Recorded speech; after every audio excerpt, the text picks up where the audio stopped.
Hello friends, आज की ताज़ा खबरों में आप सभी का स्वागत है। झारखंड की तमाम छोटी बड़ी खबर इस वीडियो में देखने को मिलेगी। सबसे पहले बड़ी खबर, झारखंड में मार्च से खुलेंगे स्कूल और कॉलेज। एक बड़ी खबर की राज्य सरकार ने झारखंड में कंटेनमेंट जोन के बाहर उन लोग को लेकर के बड़ी छूट दे दी है। सरकार ने सभी कॉलेज, कोचिंग संस्थान, स्कूल, पार्क, सिनेमा हॉल, कौशल विकास केंद्र के साथ ही 8वीं, 9वीं और 11वीं की क्लास शुरू करने पर लगे प्रतिबंध को 1 मार्च 2021 से समाप्त कर दिया है।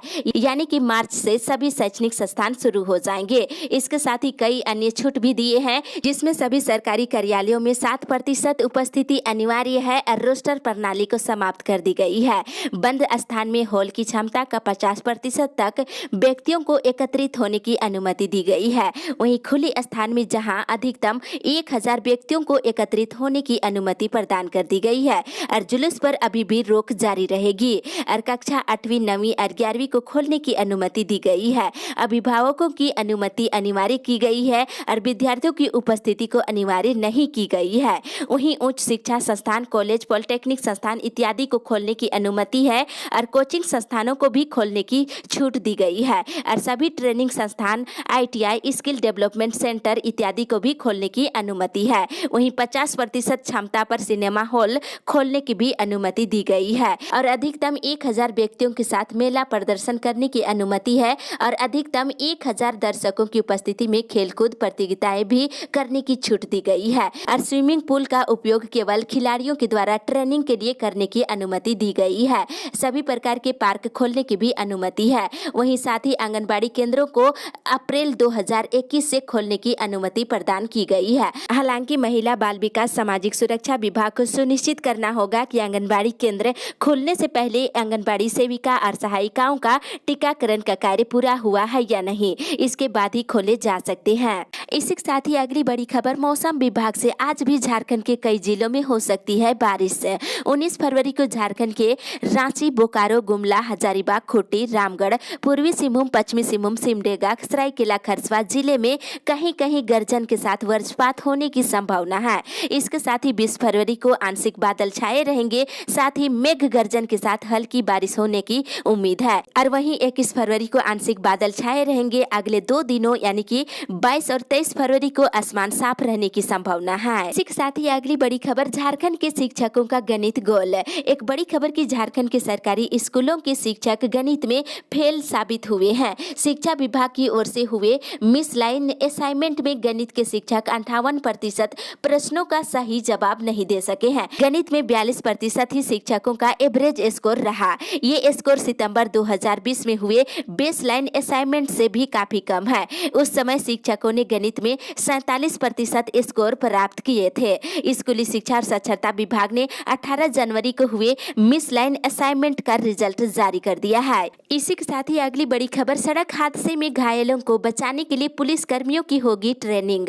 झारखंड में हो रहे सड़क हादसे को लेकर मुख्यमंत्री हेमंत सोरेन की अध्यक्षता में हुई राज्य सड़क सुरक्षा परिषद की बैठक में बड़ा निर्णय लिया गया है। सड़क हादसे में घायल लोगों को बचाने के लिए पुलिस कर्मियों को ट्रेनिंग दी जाएगी और सभी थानों में मेडिकल किट की व्यवस्था होगी और घायलों को उठाने के लिए स्ट्रेचर रखे जाएंगे। साथ ही सांस लेने के लिए ऑक्सीजन सिलेंडर की भी व्यवस्था की जाएगी। इसी के साथ ही अगली बड़ी खबर, किसानों का रेल रोको आंदोलन का देश भर में रहा आंशिक असर। नए कृषि कानून के खिलाफ किसान संगठनों ने कल देश भर में रेल रोको आंदोलन किए। पंजाब, हरियाणा, यूपी, बिहार समेत कई राज्यों में इसका असर देखा गया। हालांकि दिल्ली और NCR में खास असर नहीं रहा। बंगाल, महाराष्ट्र और कर्नाटक के कई जगहों पर किसान संगठनों ने पटरी पर उतरकर रेल सेवाएं बाधित कर दी। साथ ही इधर 20 फरवरी को हजारीबाग में ट्रैक्टर रैली सम्मेलन का आयोजन हो रहा है। इस आयोजन में कांग्रेस ने अपनी पूरी ताकत झोंक दी है और झारखंड सरकार में कांग्रेस के सभी मंत्रियों ने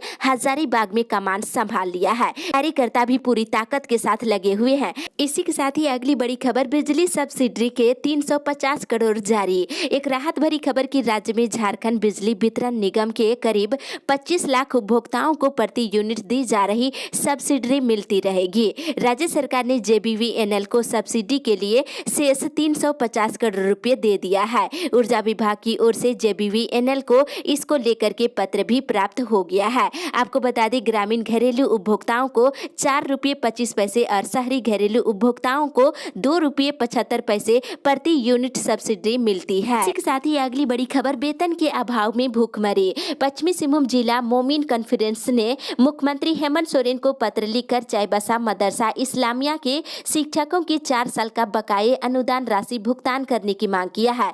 साथ ही इधर झारखंड मजदूर संघर्ष संघ यूनियन गुआ के अध्यक्ष रामा पांडे ने सेल खदान चिरैया के मजदूरों की समस्याओं के वेतन और अन्य सुविधाओं के निर्धारण को लेकर श्रम युक्त धनबाद को पत्र लिखा है। इसमें उन्होंने पत्र के माध्यम से मजदूरों को वेतन और अन्य सुविधा देने की मांग की है। अगली बड़ी खबर, लोन की प्रक्रिया ऑनलाइन अपलोड करवाए किसान। मंझगांव प्रखंड कार्यालय परिसर में झारखंड कृषि ऋण माफी योजना को लेकर कल बैठक की गई। इसमें वीडियो ने कहा है कि सरकार की महत्वाकांक्षी योजना है, जल्द से जल्द किसान लोन से संबंधित प्रक्रिया प्रज्ञा केंद्र जाकर ऑनलाइन अपलोड करवा ले। और आपको बता दें, उन्होंने कहा है कि सुयोग्य किसान मात्र 1 रुपये में निबंधन शुल्क देकर ऋण माफी योजना का लाभ ले सकते हैं। साथ ही इधर झारखंड कृषि ऋण माफी योजना से पलामू के 65,839 किसानों को लाभ दिया जाएगा। इसमें 22,888 किसानों की ऑनलाइन सूची उपलब्ध हो गई है, जबकि 9,982 किसानों की ऑफलाइन सूची प्राप्त हुआ है।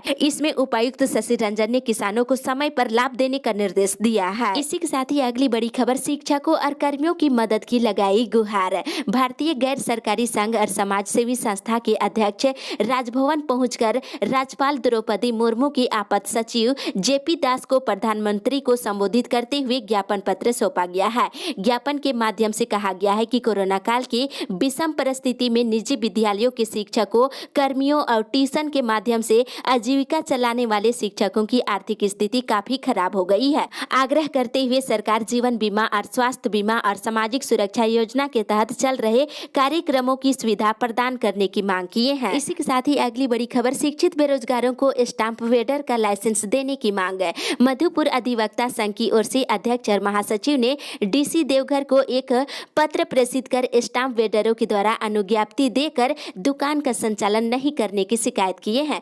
पत्र में कहा गया है कि मधुपुर अनुमंडल के अंतर्गत 6 स्टाम्प वेडरों को पहले डीसी कार्यालय से अनुज्ञप्ति निर्गत किया गया था, लेकिन बीते कई वर्षों से एकमात्र स्टाम्प वेडर ही नियमित रूप से काम कर रहे हैं, जिसके कारण आए दिन कोर्ट फी और नॉन जुडिशियल स्टाम्प आदि की भारी किल्लतों का सामना करना पड़ता है। तो शिक्षित बेरोजगारों को स्टाम्प वेडर का लाइसेंस देने की मांग की जा रही है। अगली बड़ी खबर, रांची में खुलेगा distance and open learning centre. Jamia Millia Islamia Delhi का distance and open learning centre Ranchi के मौलाना आजाद कॉलेज में खोला जाएगा। इसी सत्र से होने वाले सेंटर में BA, BCom समेत अन्य व्यावसायिक कोर्स की पढ़ाई शुरू होगी। ये जानकारी अंजुमन इस्लामिया के अध्यक्ष इब्रार अहमद ने प्रेस वार्ता में दी है। इसी के साथ ही अगली बड़ी खबर, पालकोट में झारखंड मजदूर यूनियन की हुई बैठक। पालकोट प्रखंड के सुंदरपुर बैंडेगा मैदान में झारखंड मजदूर यूनियन की कल बैठक हुई और इस बैठक में आपको बताते चले कि मजदूरों ने तपाकर मोड़ से सुंदरपुर होते हुए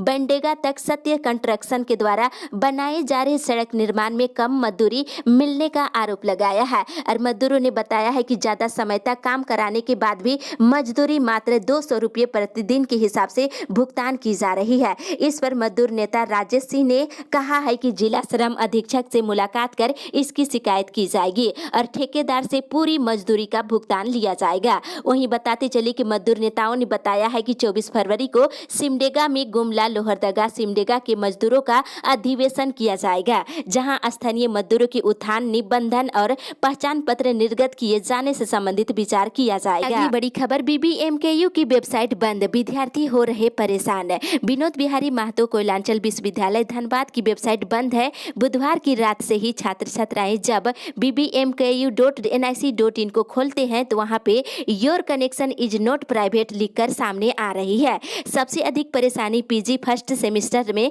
नामांकन के लिए आवेदन करने वाले छात्र छात्राएं हो रहे हैं। मिली जानकारी के अनुसार विश्वविद्यालय ने PG में नामांकन के लिए तीसरी चयन सूची के बाद अतिरिक्त चयन सूची जारी कर दी है और चयन सूची जानने के लिए छात्रों के साथ अभिभावक भी परेशान हो रहे हैं। और साथ ही इधर बोकारो जिले के सरकारी हाई स्कूलों और +2 स्कूलों में अध्ययनरत मैट्रिक और इंटरमीडिएट छात्र छात्राओं को बोर्ड परीक्षा की तैयारी को लेकर साप्ताहिक टेस्ट लिया जाएगा। साथ ही अगली बड़ी खबर, 12 करोड़ रुपए की लागत से कांके में बनेगा अर्बन हाट। एक बड़ी राहत की खबर की एक बार कांके में फिर से अर्बन हाट बनाने की कवायद शुरू हो गई है। इसके निर्माण निर्माण का बजट 17 करोड़ रुपए रखा गया है। अब तक अर्बन हाट पर 5 करोड़ रुपए खर्च हो चुके हैं। बाकी बचे 12 करोड़ से अधूरे निर्माण कार्य को पूरा कराया जाएगा। अर्बन हाट के निर्माण के लिए टेंडर निकालने की प्रक्रिया शुरू हो गई है। नगर निगम के अधिकारियों का कहना है कि हफ्ते भर के अंदर इसका टेंडर जारी कर दिया जाएगा। आपको जानकारी के लिए बता दें, 30 अगस्त 2016 को अर्बन हाट का शिलान्यास किया गया था। इसी के साथ ही अगली बड़ी खबर, हर जमीन का होगा यूनिक आईडी। एक बड़ी खबर की झारखंड में जमीन से जुड़े विवादों की अस्थायी समाधान की दिशा में राज्य सरकार काम करेगी। गुरुवार को मुख्यमंत्री हेमंत सोरेन इसकी घोषणा की है। प्रोजेक्ट भवन सचिवालय में उन्होंने कहा है कि हर जमीन का एक यूनिक आईडी नंबर होगा। भूमि सुधार और राजस्व विभाग काफी तेजी से इस दिशा में काम कर रही है। उन्होंने कहा है कि झारखंड में जमीन को लेकर के ढेरों सारे विवाद सुनने को मिलते हैं। उन विवादों से कैसे निपटा जाएगा, इसे लेकर प्रयास की जा रही है। साथ ही इधर हजारीबाग जिले के बड़का गांव के मौजा पसरिया में joint venture company Rohane coal company private limited के द्वारा 26 रैयतों से अधिग्रहित 56.88 एकड़ भूमि रैयतों को वापस की जाएगी।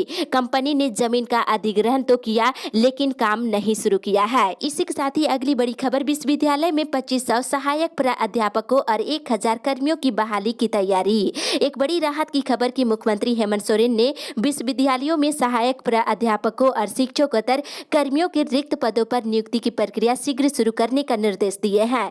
उच्च और तकनीकी शिक्षा विभाग नियुक्ति की तैयारी को अंतिम रूप देने में जुट गया है। ये नियुक्ति झारखंड लोक सेवा आयोग में वर्तमान में चल रही वर्तमान नियुक्ति से अलग होगी। वहीं राज्य के विश्वविद्यालयों में अभी सहायक प्राध्यापकों के लगभग 2500 पदों पर नियुक्ति के लिए आरक्षण रोस्टर की प्रक्रिया अंतिम चरण में है। उच्च शिक्षा निदेशक के अनुसार शीघ्र ही झारखंड लोक सेवा आयोग की नियुक्ति प्रक्रिया पूरी करने की अनुशंसा भेजी जाएगी। इसी के साथ ही अगली बड़ी खबर, धर्म कोड लागू करने की मांग को लेकर धरना कल।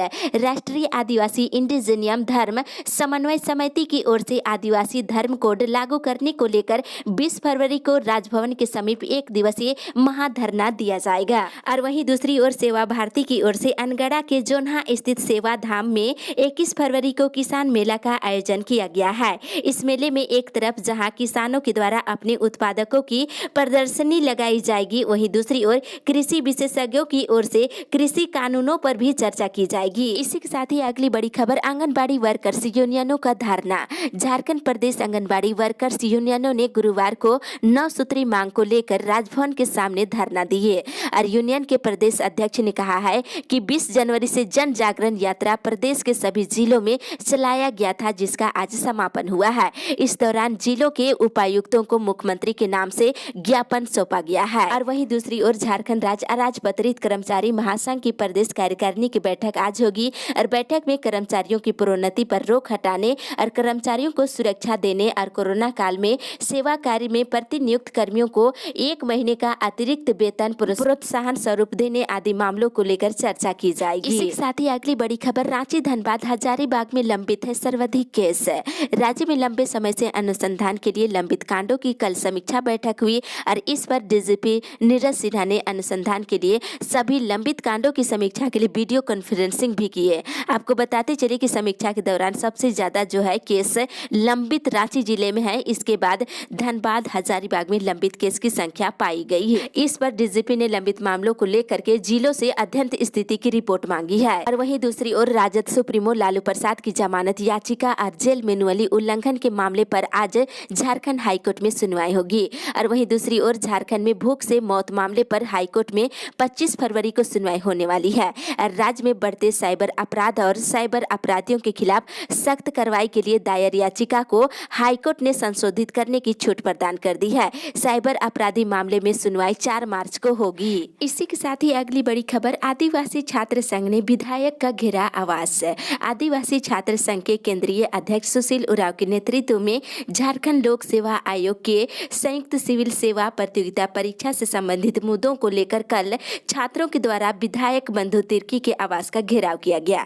छात्रों ने संयुक्त सिविल सेवा प्रतियोगिता परीक्षा में अधिकतम उम्र सीमा की गणना में कट ऑफ में संशोधन कर पहले की तरह निर्धारित आयु सीमा 1 अगस्त 2011 करने की मांग किए हैं। वहीं 7वीं जेपीएससी की उम्र सीमा 2016 के स्थान पर 2011 किए जाने और जेपीएससी के विज्ञापन को संशोधित करते हुए इसे नियमित करने की मांग छात्रों खबरों ने किया है। इसी के साथ ही अगली बड़ी खबर, नगर निगम 18 मार्च से होगी ई ऑफिस में तब्दील।